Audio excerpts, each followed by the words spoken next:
அன்புக்குரியவர்களே, இன்னைக்கு பாஸ்கா காலத்தின் 6வது ஞாயிற்றுக்கிழமை. இன்றைக்கு நமக்கு கொடுக்கப்பட்டிருக்கின்ற மைய செய்தி என்னன்னா, அன்புக்கு அடிபணிவோம்.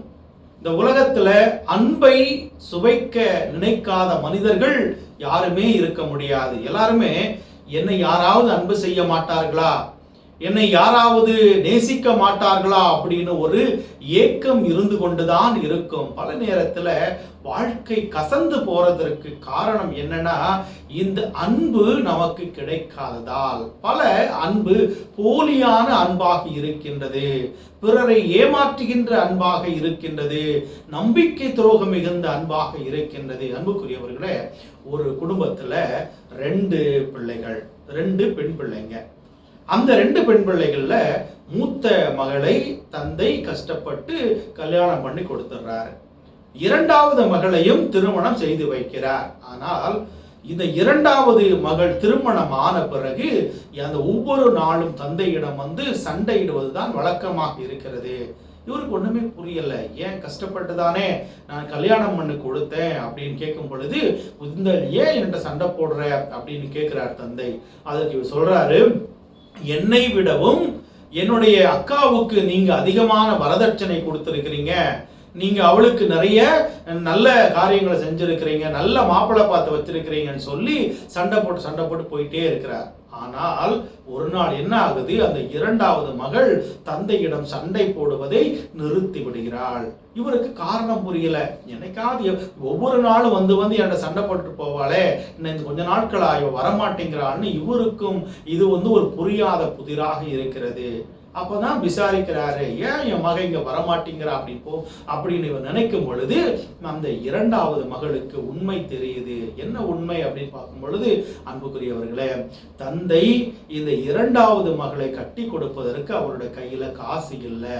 எப்படியாவது என் மகளை கட்டி கொடுக்கணுமே அப்படின்னு சொல்லி அவரிடம் இருந்த 2 சிறுநீரகத்துல ஒரு சிறுநீரகத்தை அவர் விட்டு விடுகிறார். அந்த ஒரு கிட்னியை அவர் விட்டு அதில் வருகின்ற பணத்தை வைத்துதான் தன்னுடைய மகளுக்கு திருமணத்தை ஏற்பாடு செய்தார் என்கின்ற செய்தியை அக்கம் பக்கத்தார் இந்த 2வது மகளுக்கு சொன்னதிலிருந்து அவள் தந்தையில் இவர் மீது வைத்திருந்த அன்பு மிகவும் ஆழமானது, அதிகமானதுன்னு புரிந்து கொண்ட பிறகுதான் அவர் தந்தையோடு சண்டையிட்டதை நிறுத்தி விடுகிறார். அன்புக்குரியவர்களே, நம்முடைய வாழ்க்கையில சாவு என்பது இதய துடிப்பு நின்று விடுவது மட்டுமல்ல, மாறாக எங்கே அன்பு நின்று விடுகிறதோ அங்கே இறப்பு ஏற்படுகின்றது, உறவினுடைய முறிவு ஏற்படுகின்றது.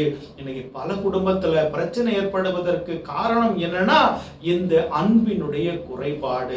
திருமணம் ஆவதற்கு முன்பாக ஒருத்தர் நல்லா நேசிக்கிறாங்க, திருமணம் ஆன பிறகு கூட அந்த வாழ்க்கையினுடைய மன வாழ்க்கையினுடைய முதல் காலகட்டத்துல நல்ல முறையில நேசிக்கிறாங்க, அன்பு செய்யறாங்க, பல இடத்துக்கு கூட்டுக்கிட்டு போறாங்க, ஒருத்தரை புகழ்ந்து பேசுறாங்க. ஆனால் காலம் செல்ல செல்ல அவர் ஒரு பயன்படுத்திய பொருளை போல பிறரை நேசிக்காமல், அன்பு செய்யாமல், நல்ல வார்த்தைகள் பேசாமல், பிறருடைய உள்ளத்தை உடைத்து பேசுவதன் மூலமாக இந்த அன்பு உடைந்து உறவானது பிரிக்கப்பட்டு அவர்கள் இன்றும் ஒரு அறைக்குள்ளே 2 தீவுகளாக வாழ்ந்து கொண்டிருக்கின்றார்கள். அன்புக்குரியவர்களே, அப்ப இன்னைக்கு ஆண்டவர் நம்மிடம் எதிர்பார்ப்பது அன்புக்கு அடிபணியுங்கள். அன்பு என்பது அங்கே இரக்கம் இருக்க வேண்டும், ஏற்றுக்கொள்கின்ற மனப்பான்மை இருக்க வேண்டும், பிறரை தாங்கி பிடிக்கின்ற மனநிலை இருக்க வேண்டும், பிறரை போற்றுவதன் வழியாக, புகழ்வதன் வழியாக, அவங்களுக்கு நம்மால் முடிந்த உற்சாகத்தை கொடுப்பதன் வழியாக அன்பு வலுப்படுகின்றது, அன்பு மேன்மைப்படுகின்றது, அன்பு அனைத்தையும் தாங்குகின்றது. ஆம் அன்புக்குரியவர்களே, அலெக்சாண்டர் மிகப்பெரிய போர் வீரராக இருந்த மாவீரன் அலெக்சாண்டர், அவருடைய அரண்மனையில் இருந்த ஒரு போர் வீரர், ஒரு ஆர்டிஸ்ட், அவர் என்ன பண்றாருன்னா, அந்த மாவீரன் அலெக்சாண்டருடைய உருவத்தை வரைகிறான். அந்த வரைஞ்ச பொழுது அவரு பார்க்கிறாரு, அங்கே அவருடைய நெத்தியில ஒரு மிகப்பெரிய தழும்பு இருக்கிறது. இந்த டிராயிங் அவருடைய தழும்பு, அந்த டிராயிங்கை கொஞ்சம் நல்ல முறையில் இல்லாமல் கொஞ்சம் அசிங்கமாக காட்டுறதுனால இவர் நைட்டு ஃபுல்லாக யோசிச்சுட்டே இருக்கிறாரு. என்ன பண்ணுறது, இந்த டிராயிங்கை எப்படி மாற்றி வரையலாம், அப்போ தான் என்னுடைய மன்னன் மிகவும் அழகான தோற்றத்திலே இருப்பார் அப்படின்னு சொல்லி யோசிச்சுட்டே இருக்கிறார். அப்போ இவர் நினைச்சாரு, இந்த மாவீரன் அலெக்சாண்டர் அவர் அப்படி உட்கார்ந்து இருக்கும் பொழுது தன்னுடைய இந்த நெத்தியில் இருக்கின்ற அந்த தழும்பை அவர் இந்த கையை வச்சு அப்படி யோசிச்சுட்டே இருக்கிற மாதிரி வரைஞ்சானா அந்த தழும்பு மறைஞ்சு போயிடும் அப்படின்னு சொல்லி அவர் யோசிப்பது போல நினைத்து அந்த படத்தை வரைஞ்சு முடிக்கிறாரு.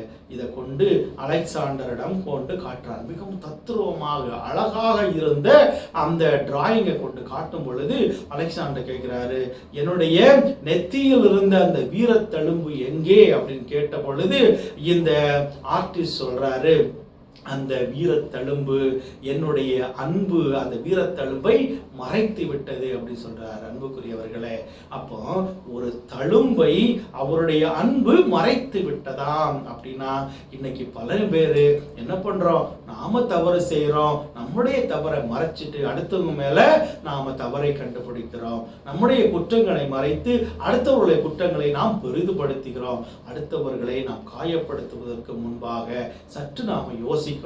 நான் நல்லவனாக இருக்கிறேனா, நான் கடவுளுக்கு பயந்து வாழ்றேனா, நான் இதனால் வரைக்கும் நான் தவறே செஞ்சது கிடையாதா, குற்றம் நான் என்னுடைய வாழ்க்கையில பலவீனத்தில் வீழ்ந்ததே கிடையாதா, ஏன் எப்பவுமே அடுத்தவர்களை சுட்டி காட்டுகிறேன். இன்னைக்கு ஒவ்வொரு குடும்பத்திலையும் பிரச்சனைகள் இருக்கிறது. கணவன் மனைவியை ஏற்றுக்கொள்ள முடியாத மனநிலைக்கு நாம் தள்ளப்பட்டு இருக்கின்றோம்.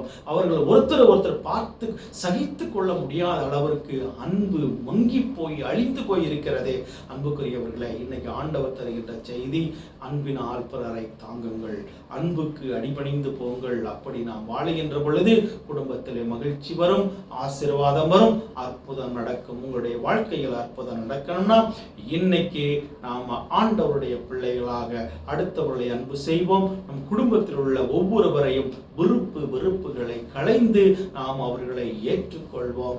அப்படி ஏற்றுக்கொண்டு அன்பு செய்கின்ற பொழுது ஆண்டவருடைய அன்பு அபரிமிதமாக நம்ம மீது தங்கும், நம்மை நிறைவான வாழ்வுக்கு அழைத்து செல்லும். நாமும் ஆண்டவருடைய அன்பை சுவைத்து அவருடைய வாழ்க்கையோடு இணைந்து நடக்க நாம் இன்றைய ஆண்டவருடைய ஆசீர்வாதத்தை இன்றைய நாளில் நாம் கேட்போம். இறைவன் உங்களை நிறைவாக ஆசீர்வதிப்பாராக. ஆமேன்.